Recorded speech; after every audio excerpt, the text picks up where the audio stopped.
Hello बच्चों, let's read this question. Functional part of DNA is called euchromatin while non-functional part is called heterochromatin।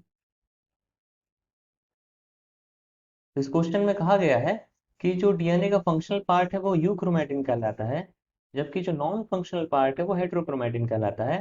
तो ये statement सही है या गलत, देखते हैं। की कॉन्सेप्ट है अपना types of chromatin on the basis of staining.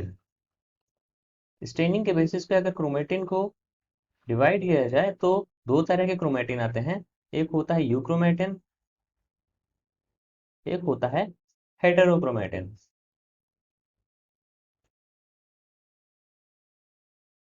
Euchromatin क्या होता है? जो लेस डेंस क्रोमेटिन होता है, लेस डेंस क्रोमेटिन होता है। ये हाईली डेंस होता है।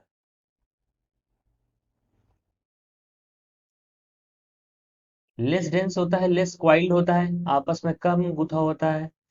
और ये हाईली क्वाइल्ड होता है।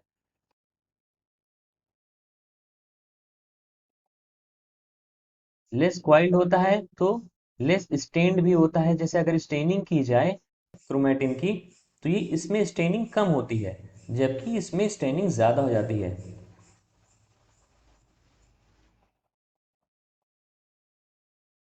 इसलिए इसको यूक्रोमेटिन कहते हैं। ठीक है, तो ये क्या होता है? ट्रांसक्रिप्शनली ट्रांसक्रिप्शनली एक्टिव पार्ट होता है। ट्रांसक्रिप्शनली एक्टिव पार्ट होता है, जबकि ये ट्रांसक्रिप्शनली इनएक्टिव पार्ट होता है। ट्रांसक्रिप्शनल का मतलब होता है ट्रांसक्रिप्शन का, कि एमआरएनए का सिंथेसिस हो रहा है, जबकि हेटेरोक्रोमेटिन में एमआरएनए का सिंथेसिस नहीं होता, जिसके कारण प्रोटीन भी नहीं बनता।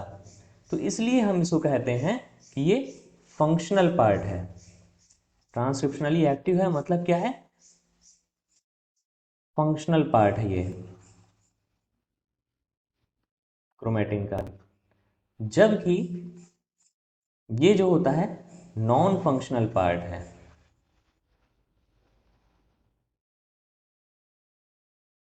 तो हमसे स्टेटमेंट कहा गया है फंक्शनल पार्ट डीएनए को यूक्रोमेटिन कहते हैं, जबकि नॉन फंक्शनल पार्ट हेटेरोक्रोमेटिन कहते हैं। तो ये स्टेटमेंट है बिल्कुल true. I hope you understood it well. Thank you and best of luck.